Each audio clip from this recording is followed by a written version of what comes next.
Hello everyone, welcome to the session.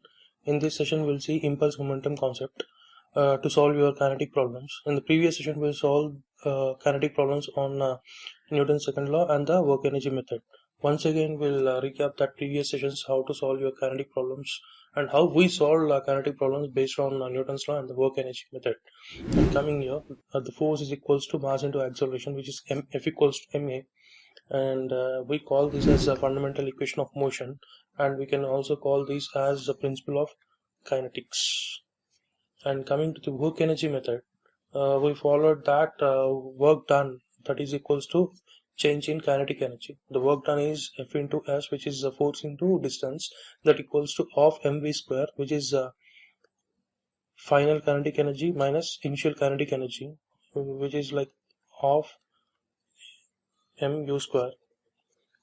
And we call this as the work energy method or work energy equation, and we can also call this as principle of conservation of energy. That means from the principle of conservation of energy we got this equation. And now we'll see how to get the impulse momentum equation. And this is impulse is equals to change in momentum, just like your previous one, which is like work done is equals to change in kinetic energy, but here it is impulse is equals to change in momentum. And here impulse is force into time, that equals to change in momentum means mv, which is momentum. Mass into velocity is momentum, and this is your final momentum minus initial momentum. And what is F into t? This is the, if the force is acting for a short interval of time, then we call it as impulse or impulsive force, and that equals to your change in momentum, which is final momentum minus initial momentum. We call this as impulse momentum method. And we have also call these which is like principle of conservation of momentum. For the work energy method, it is a principle of conservation of energy, but now for the impulse momentum, it is a principle of conservation of momentum. From this principle, you're going to get this equation, which is impulse momentum equation or impulse momentum method. And now we'll see the derivative part of your impulse momentum method, which is force equals to mass into acceleration, and F equals to ma. And here acceleration is change in velocity with respect to the time, and force is equals to mass into change in velocity with respect to the time. And if you substitute the change in velocity as v minus u, which is final velocity minus initial velocity, and bring this change in time to this side, which is force into change in time is equals to mass into velocity minus final velocity minus initial velocity. And this force into short interval of time is your impulsive force, and that equals to mass into final velocity, and the mass into initial velocity is your final momentum minus initial momentum, which is mv of final momentum minus mu is initial momentum. And now this is your impulsive force, right? So impulse is equals to change in momentum, which we got from principle of conservation of momentum. And now we got this as impulse is equals to change in momentum, and this is for the linear motion. And we have different type of motions, like translation, rotation, and the general plane motions. And this is the equation for translation, and we'll see different equations for different motions. And the first one is for linear momentum, just now we solved. This is for translation, and that is F into dt is equals to mass into final velocity, which is final momentum minus initial momentum. And now we'll see the same angular momentum for rotation, and here the torque into change in time is your angular momentum, and that equals to mass moment of inertia into final angular velocity minus initial angular velocity. And we see the same angular momentum of a body in a general plane motion, and here the angular momentum with respect to the center of gravity, that equals to, and this is your momentum with respect to the translation, and this is the momentum with respect to the angular motion. So general plane motion is a translation plus rotation, right? So, and this is for translation, this is for rotation. And now if you want to solve the same problems of general plane motions through in instantaneous center, then this is your mass moment of inertia with respect to the instantaneous center, that equals to moment of inertia with respect to the mass moment of inertia with respect to the instantaneous center into angular velocity. And this is how you're going to solve impulse momentum, or how you're going to apply your impulse momentum for translation, rotation, and general plane motion. Now we'll see law of conservation of momentum. Total momentum of a two bodies remains constant after the collision or any other mutual action. See here, if you have two bodies of mass 1 and mass 2, this is of mass 1 and this is of mass 2, and now after collision, okay, after collision their momentum will remains constant. Okay, we'll see the equation.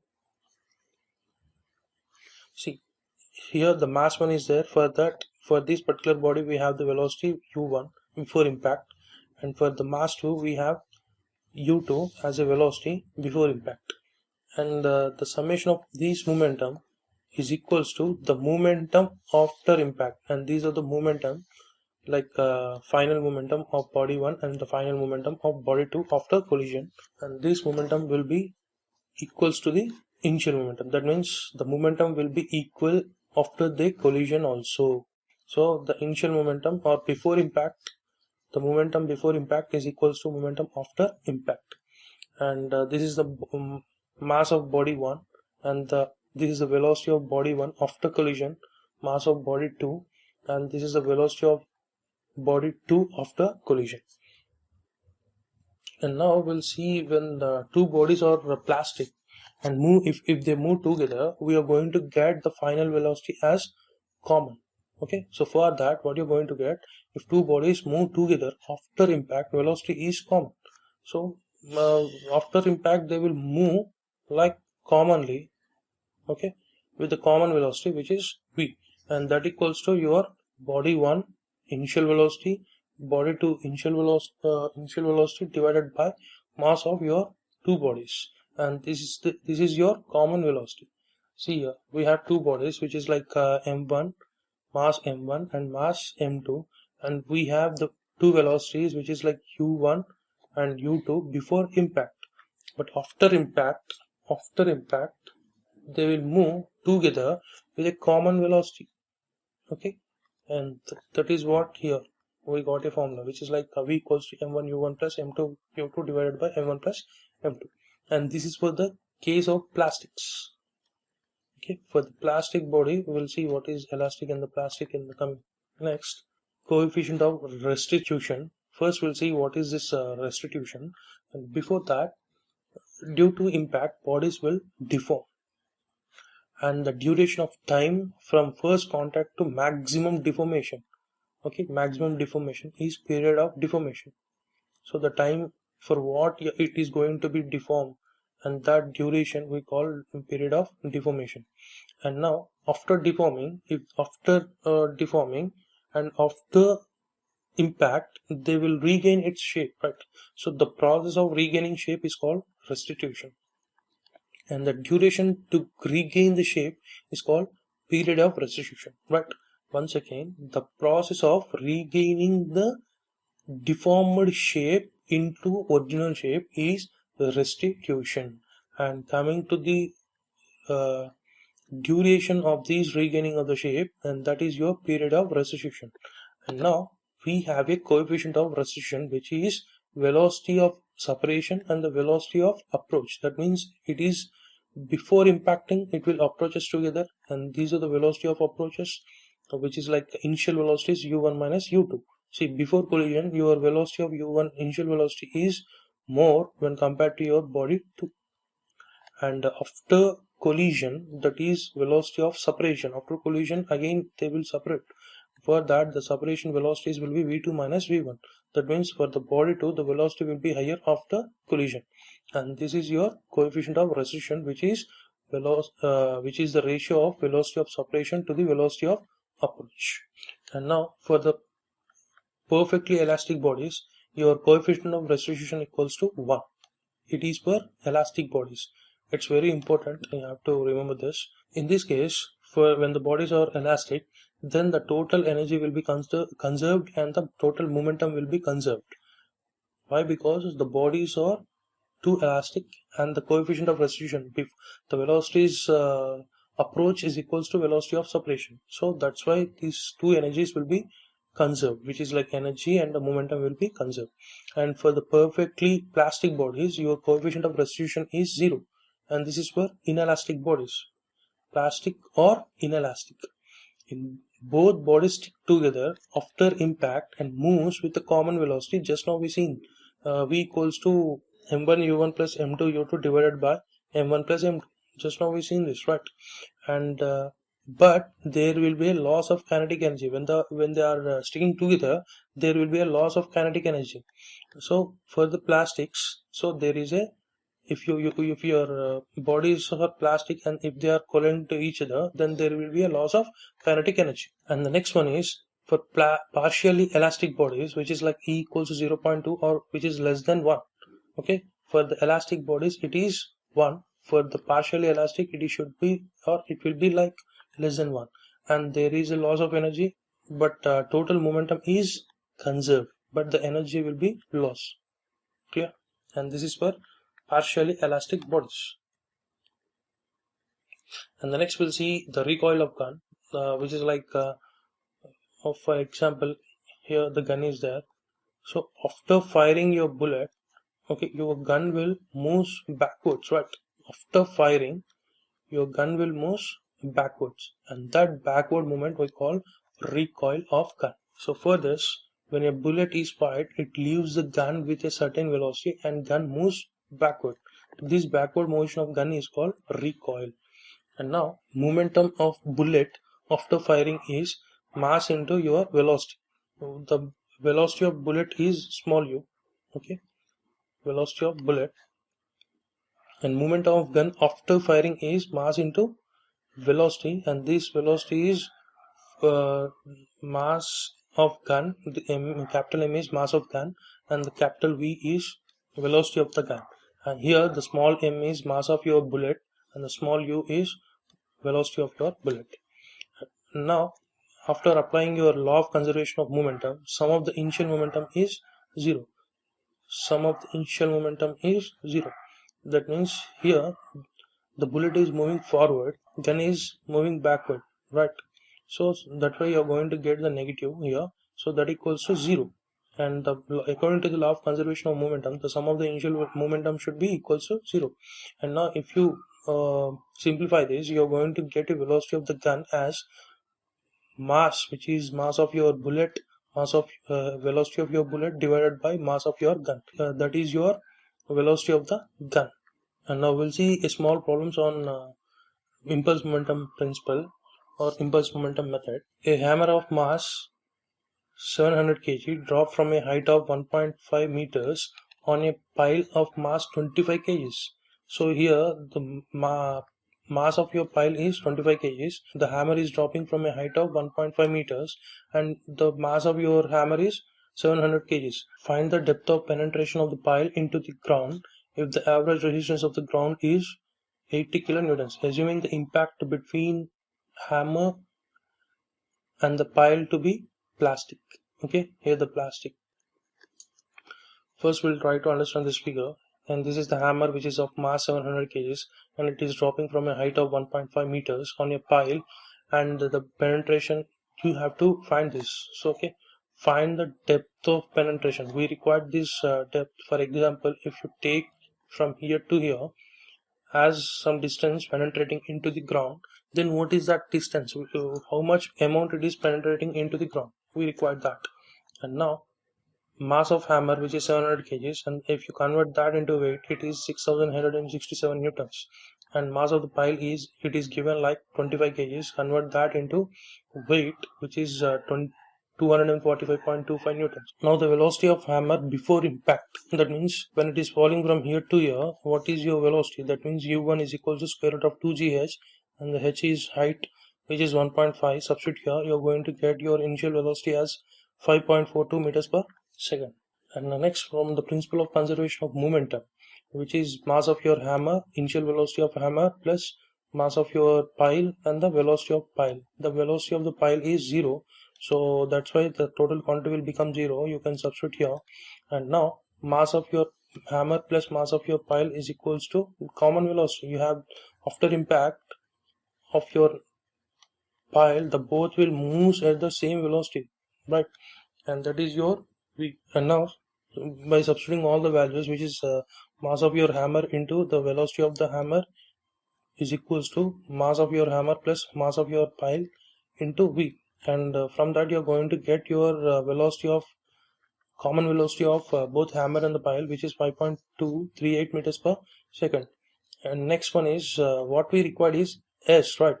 And these will be from your principle of kinetic energy, right? From the principle of law of conservation of energy, which is nothing but work energy method. Your force into distance is equals to change in kinetic energy. So from that you are going to get this distance, okay? And the kinetic energy of the system after impact, that equals to half m plus m, which is mass of your hammer plus mass of your pile, is equals to v square. This is your kinetic energy of the system after impact. And if you're going to substitute all the values here, you're going to get the kinetic energy as 9945.78 Newton meter. Okay, the energy is joules. Joules is nothing but Newton meter. And now after substituting all the values in the principle of conservation of energy, okay, you are going to get that this is the resisting force, which is the resisting offered by the ground minus weight into distance. This is what we required, equals to kinetic energy. And now, and resisting of your ground is already given, which is like 80 kilonewtons, so 80,000. And this is the weight of your hammer plus pile, which is 7112.25. And this is the kinetic energy, just now we find it. And the total distance or the total penetration is 0.136 meters. Okay, and we will see the next one. A ball of mass 0.05 kg is dropped from a height of 12 meters on a floor and rebound to a height of 8 meters. Determine impulsive force, which is force into time. Average force exerted by the floor on the ball, taking the period of impact as 0.2 seconds. So the time is 0.12 seconds. And now we'll see the figure first. Try to understand the figure first. And here we have a ball which is at the height of 12 meters from the ground floor or from the horizontal surface, and it rebounds to a height of 7 meters. Make it as 7 meters. Okay, rebounds to a height of 7 meters. And now what is the given data, which is h1? First height is 12 meters and after rebound it is 7 meters, and your mass of the ball is 0.05 kg, and the time period of impact is 0.125 seconds. And the next one is, first we'll try to solve the impulsive force. So for that, when the ball is freely falling on a ground, we have a velocity which is the square root of 2gh, and the distance is 12. And if you substitute that, you're going to get 15.34 meters per second. Make it as v1. And the next v2, which is like square root of 2gh2, and this is the after rebound. It is going to be, after substituting that, you're going to get 11.72 meters per second. And now the impulse force is equals to change in momentum. You have a mass of the ball and we have the kinetic energies of 2, which is like before impact and after impact. And if you substitute those two, you are going to get 1.353 Newton second. This is the impulsive force. And the second objective to find is average force exerted by the floor on the ball, which is force into time is equals to change in momentum. We already got the change in momentum here, which is 1.3553 divided by your time is already given, which is like 0.125. So now you're going to get a force which is of 10.824 newtons. And the next we'll see other one. A bullet fired from a gun and traveling horizontally with a velocity of 500 meters per second and weighing 0.4 newtons strikes a wooden block of 800 newtons resting on a rough horizontal floor. The coefficient of friction between the floor and the block is 0.3. The coefficient of friction between the floor and the block is 0.3. Find the distance through which the block is displaced from its initial position. First we'll see the figure of this, and here we have a block.